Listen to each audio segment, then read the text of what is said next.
कुव्वत कराबत में भी सब क्या हों, बराबर हों। यहाँ तो देखें कुव्वत कराबत में बराबर नहीं थे ना, इसकी कुव्वत क्या थी, कुव्वत कराबत मजबूत थी। अगर कहीं पर कुव्वत कराबत में सारे के सारे बराबर हों तो फिर वहाँ पर माल बराबर तकसीम कर देंगे। जैसे किसी मसले में दो हकीकी फुप्पियाँ आ जाए और कोई वारिस ना हो तो दोनों को एक एक मिल जाएगा, या किसी मसले में दो मामू आ जाएं, देखें ना यहाँ पर दोनों मामों की और यहाँ पर दोनों हकीकी फूफियों की कराबत मजबूत है, दोनों की कराबत क्या है, बराबर है, तो इनमें माल भी बराबर तकसीम होगा। लिहाजा दो से मसला बनेगा, एक इसको मिल जाएगा और एक इस हकीकी फुप्पी को, और इस मसले में भी दो से मसला बनेगा, एक इस मामू को मिल जाएगा और एक इस मामू को। समझ गई है। पांचवा कायदा कि अगर जिन्स मुख्तलिफ हों तो माल लिज़्ज़कर मिस्लु हज़्ज़िल उन्सयैन के मुताबिक तकसीम किया जाएगा।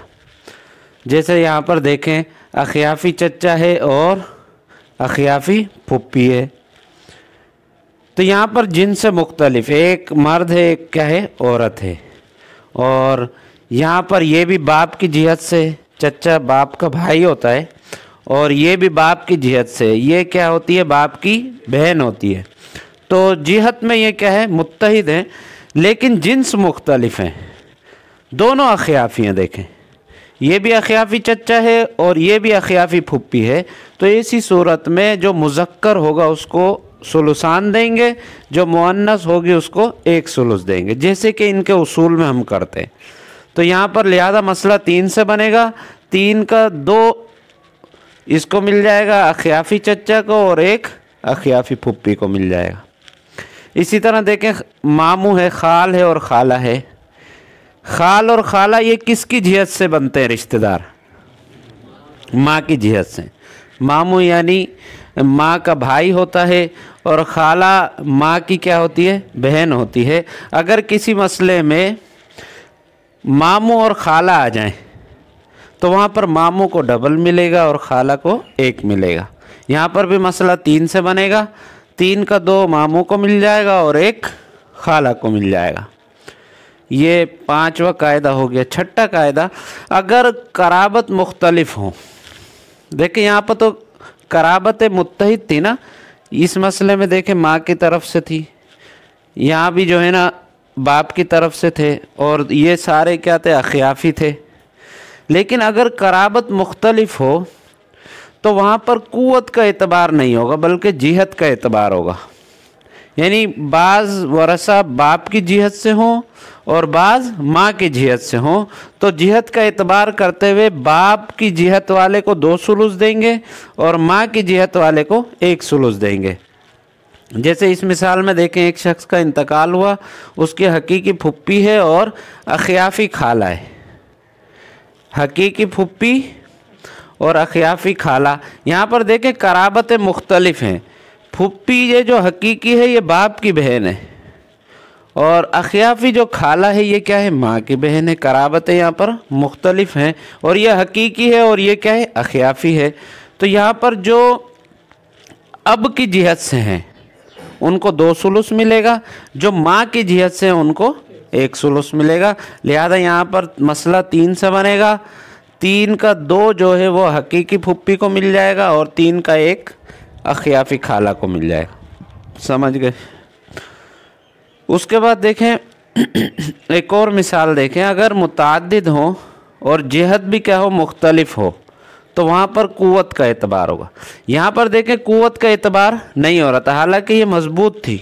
हकीकी क्या थी, इसकी कुव्वत कराबत क्या है, मजबूत है, और इसकी क्या है, कमज़ोर है। लेकिन यहाँ पर कुव्वत का एतबार नहीं किया बल्कि यहाँ पर जिहत का एतबार किया। अब की जिहत वाले को 2 दिया और माँ की जिहत वाले को 1 दिया।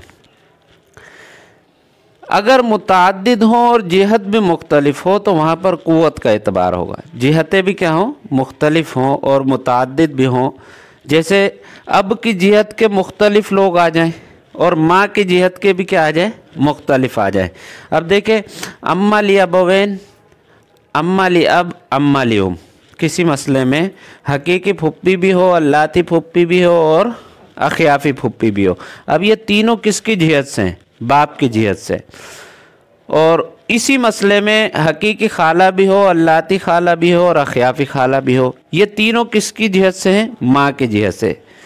तो लिहाजा अब यहाँ पर देखें, इनमें मसला 3 से बनेगा। 2 जिहत अब वालों को मिल जाएंगे, उनमें भी इस तरह मिलेंगे कि जो मजबूत होगा उसको मिलेंगे। देखें, ये जो हकीकी फुप्पी है जो माँ और बाप दोनों से है, इसको तरजीह होगी किस पर? अल्लाती और अखियाफी फुप्पी पर।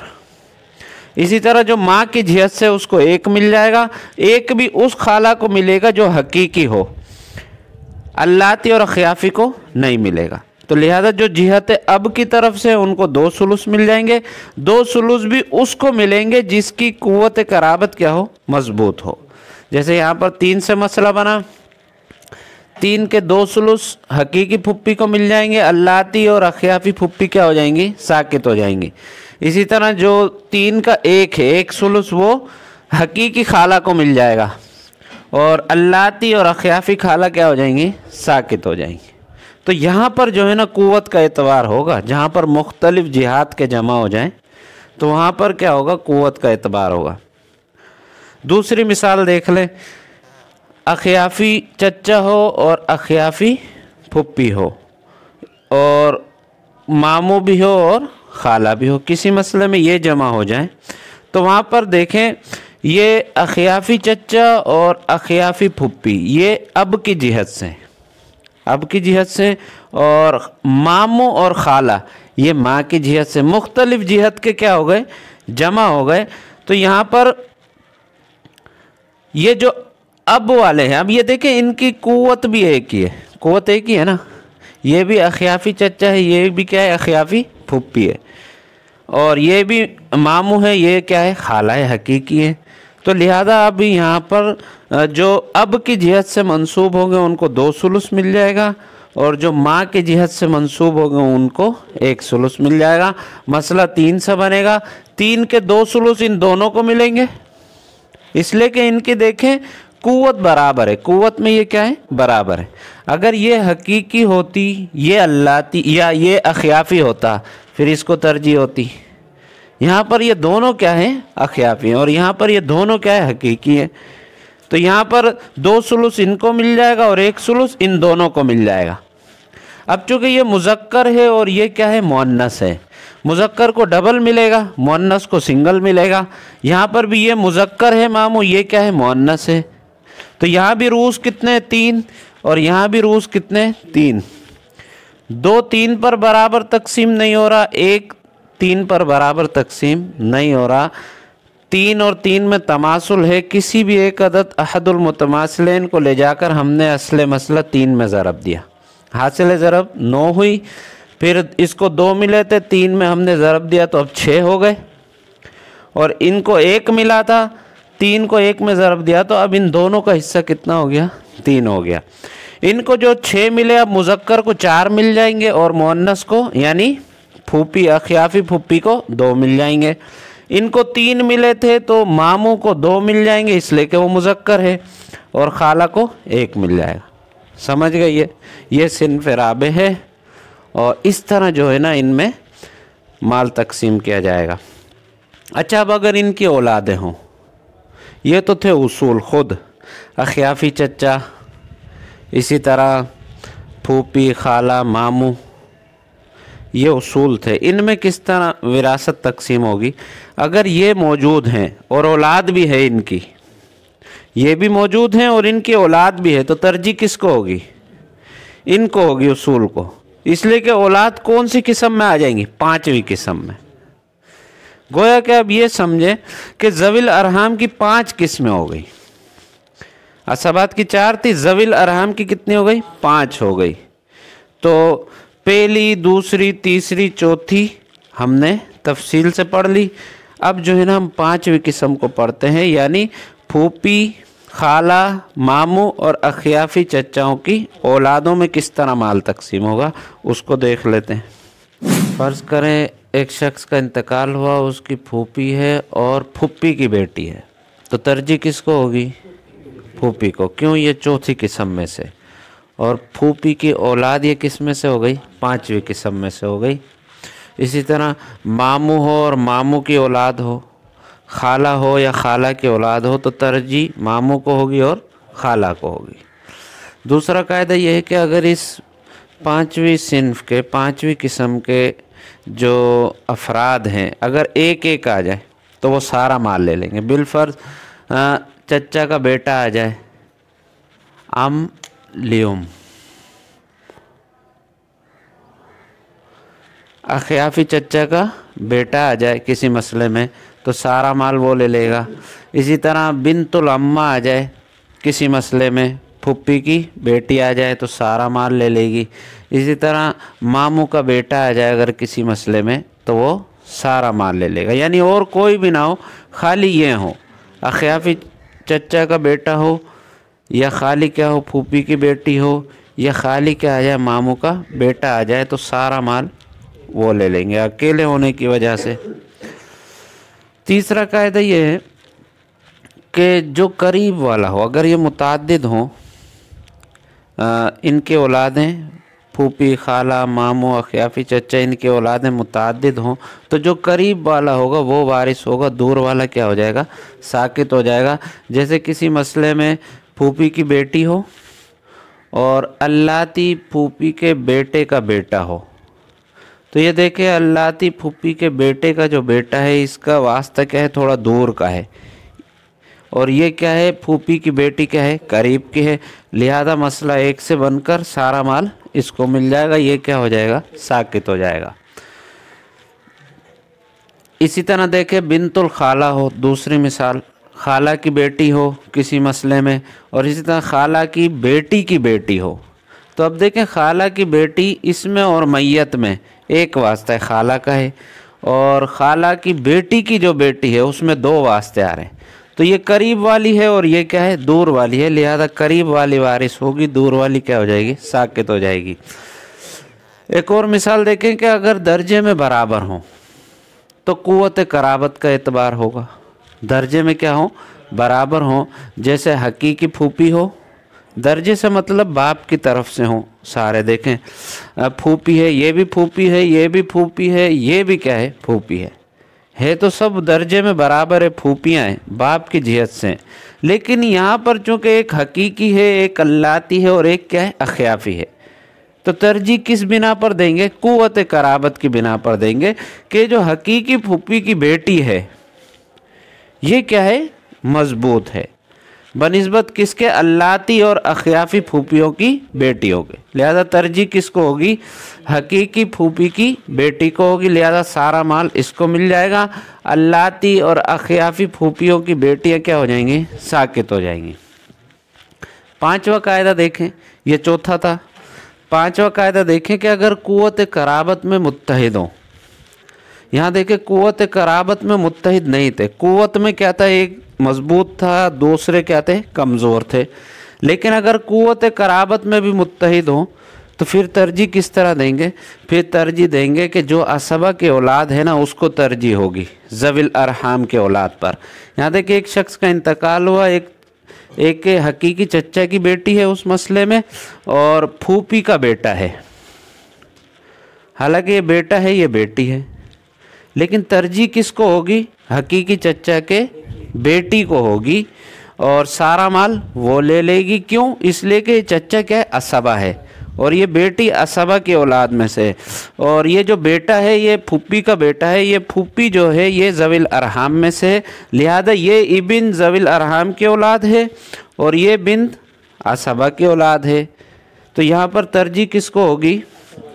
हैं दोनों देखें हकीकी कुव्वत कराबत दोनों की मुत्तहिद है, एक जैसी है कुव्वत, लेकिन ये असबा की औलाद है, ये ज़विल अरहाम की औलाद है। लिहाजा असबा की औलाद को तरजीह होगी। एक से मसला बनेगा, सारा माल चचा की बेटी को मिल जाएगा। दूसरी मिसाल देख लें, अगर एक अल्लाती हो और एक हकीकी हो। यहाँ पर तो देखें कुव्वत कराबत मुत्तहिद थी, ये दोनों हकीकी थी। कहीं पर अगर एक हकीकी आ जाए और एक अल्लाती आ जाए तो वहाँ पर अल्लाती की औलाद क्या होगी? मुकद्दम होगी। ये बाज़ हज़रात की राय।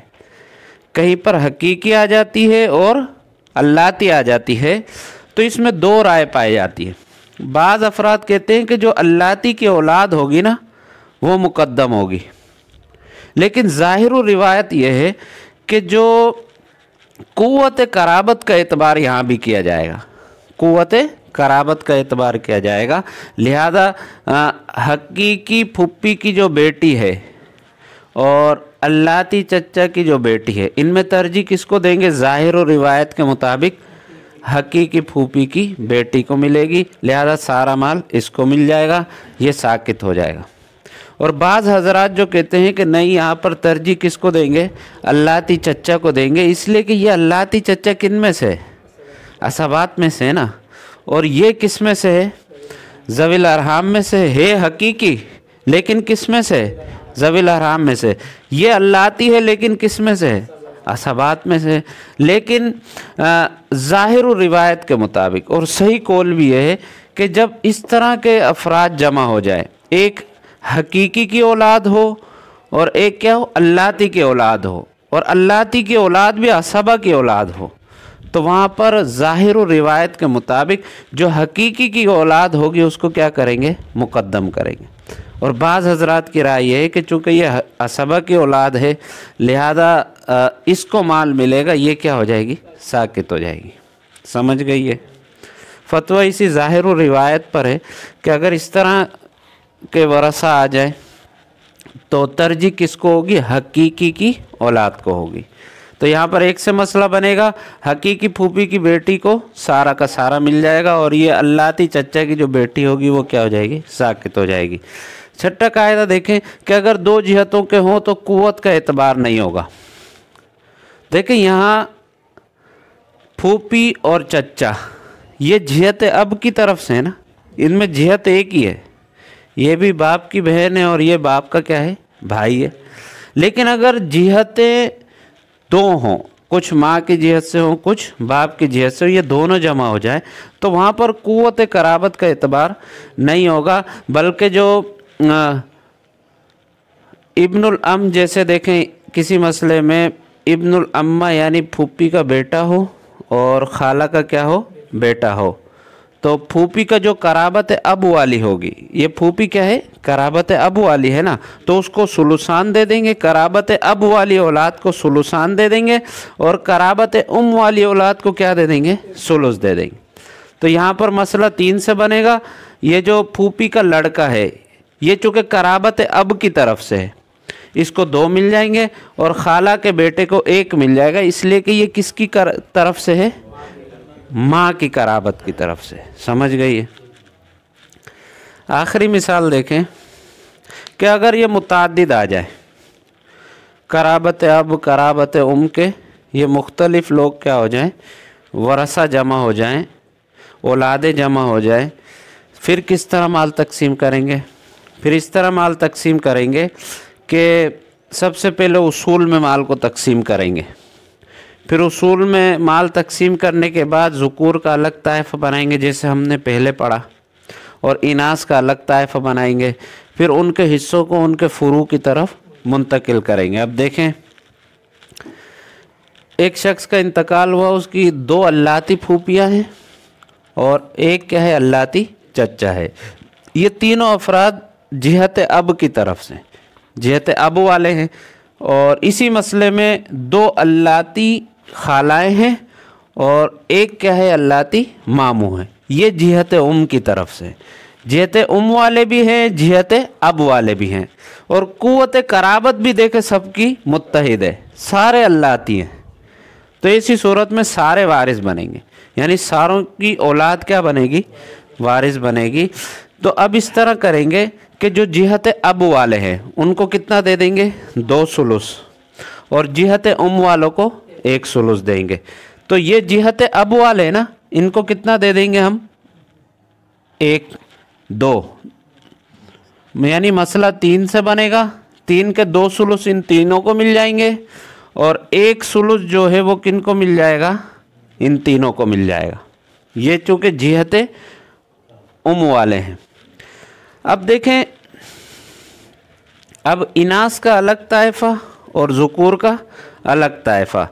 अब फ़र्ज़ करें कि इनके फ़रा में क्या है, ताअद्दुद है। ताअद्दुद है ना, नीचे देखें, इसकी बेटी फिर उसके दो बेटे, इसी तरह इसका बेटा और इसके बेटे की फिर दो बेटियां। तो गोया कि ये मुज़क्कर है, ये क्या है, मुअन्नस है। यहाँ पर ये गोया दो अम्मा लि अब जो हैं ये एक चचा यानी अम लि अब के क्या हो गई, बराबर हो गई ताअद्दुद के हिसाब से। वैसे तो ये डबल होता है इनका, लेकिन चूँकि इनके फ़रा में क्या है, ताअद्दुद ज़्यादा है, तो ये गोया कि ये दोनों इसके मुकाबले में खड़ी हो गई, बराबर हो गई। अब ये एक ये है और एक ये है, तो ये दो रूस हो गए, सही है, एक और एक दो, और इनको हिस्से कितने मिले, दो। अब यहाँ पर आ जाएं, इसके फ़रा में भी क्या है, ताअद्दुद है, और इनके फ़रा में भी ताअद्दुद है। तो अब देखें, ये दोनों जो है ये मुअन्नस है ना, इनके फ़रा में ताअद्दुद के एतबार से ये इसके क्या हो गई, बराबर खड़ी हो गई। ये भी गोया कि एक है, और ये चूँकि मुज़क्कर है ये भी क्या हो गया, एक हो गया। अब ये रूस कितने हो गए, दो, इनको हिस्सा कितना मिला, एक। यहाँ पर तो देखें दो हिस्सा मिला और ये भी कितने हैं, दो, बराबर तकसीम हो रहा है। लेकिन यहाँ पर इनको एक मिला था और ये रूस कितने हैं, ये दोनों को एक फ़र्ज़ करा और इसको एक फ़र्ज़ करा, तो रूस दो हैं, इनको एक मिला है, लिहाजा तबायुन की निस्बत है कुल रूस दो को ले जाकर हमने 3 में ज़रब दिया, 3 दूनी 6। अब तसी कितने से हो गई, 6 से। इसको कितने मिले थे, 2 मिले थे, तो 2 दूनी 4, और इनको कितना मिला था, 1, 2 एकम 2। तो अब ये जो 1 है, अब ये जो 4 है, 2 इसको मिल जाएंगे कराबते, यानी मुअन्नसों को 2, और इनको कितने मिल जाएंगे, 2। अच्छा, और इनको कितना मिला, 2 है ना, तो 1 इनको मिल जाएगा और 1 इसको मिल जाएगा। 1 2 2 और 2 4 और 2 6। अब देखिए यहाँ पर, अब ये जो इनास का ताइफा है, इनके नीचे जितने अफराद हैं उनकी तरफ मुंतकिल करना है, ज़ुकूर का ताइफा उनके नीचे मुंतकिल करना है। यहाँ पर देखें इसके फ़रा में ताअद्दुद है, 2 अफराद है ना, तो ये कितने हैं, 2, इसको 2 फ़र्ज़ करें, और इसके मुकाबले में भी ये क्या है, डबल है, और इसके फ़रा में भी क्या है, ताअद्दुद है, तो इसको 4 फ़र्ज़ करें, सही है। ये अब रूस कितने हो गए, 6, और इसके फ़रा में क्या है, ताअद्दुद है, तो ये कितने हैं हो गए, 2 हो गए, 2 फ़र्ज़ करेंगे, बस फ़रा के ताअद्दुद का एतबार होगा इसमें। अच्छा, अब यहाँ पर आ जाएं, यहाँ पर देखें इसके फ़रा में ताअद्दुद है, तो ये कितना फ़र्ज़ करेंगे, 2, और इसको कितना फ़र्ज़ करेंगे, 4, इसलिए कि ये इसके मुकाबले में क्या है, डबल भी है, और इसके फ़रा में भी क्या है, ताअद्दुद है, और इसको कितना फ़र्ज़ करेंगे, डबल, ये हो गया। अब देखिए ये जो इनास का ताइफा, इनको कितने मिले थे, 2, और नीचे रूस कितने बन रहे, 4 और 2 6, 2 6 पर बराबर तकसीम नहीं हो रहे, तदाखुल की निस्बत है, बड़े अदद 6 को ले जाकर इस 6 में ज़रब दिया, 6 छिके 36। अब तसी कितने से हो गई, 36 से। 6 है ना मज़रूब, इसको इन हिस्सों में ज़रब देंगे, किन में ज़रब देंगे, यहाँ 6 दूनी 12 और 6 दूनी 12, और इसको कितना मिला था, 2 मिला था ना इनको, 6 दूनी 12, 12 12 24 12 3 36 पूरे हो गए। अब देखें ये 12 इनकी तरफ मुंतकिल करने हमें। अच्छा देखें, अब ये चूँकि ये मुज़क्कर है, ये क्या है, मुअन्नस है ना, इस मुज़क्कर को मुअन्नस का क्या मिलेगा, 12 में से डबल मिलेगा, तो इसको कितने मिल जाएंगे, 8, और इसको कितने मिल जाएंगे, 4। ये गोया 12 इनमें तकसीम हो गया, और यहाँ पर जो है ये 12 मिला है इसको ना, ज़ुकूर के ताइफे को, ये डायरेक्ट यहाँ पर उतार दें, तो 6 इसको मिल जाएगा और 6 इसको मिल जाएगा। अब चूँकि ये इबिन इसकी भी ये औलाद है, तो इसके 8 भी यहाँ पर क्या हो जाएंगे, मुंतकिल हो जाएंगे, 4 इसको और 4 इसको। अब इनका टोटल हिस्सा कितना हो गया, 10, और इनके कितने थे, 4 सिर्फ इधर मुंतकिल होंगे, कितने कितने मिल जाएंगे, 2 2। इसी तरह आ जाए, इनको 12 मिला है टोटल। अच्छा, 12 में इन 12 को इस ताइफे में तकसीम करेंगे, यानी 6 इस ताइफे को मिल जाएगा और 6 इसको मिल जाएगा। फिर 6 इनमें पहले तकसीम करेंगे इनके रूस में, इनके जो फरा है उनमें, यानी 6 नीचे अगर आप उतारें तो 3 इसको मिल जाएगा और 3 इसको मिल जाएगा। और इनको कितने मिले थे? 4।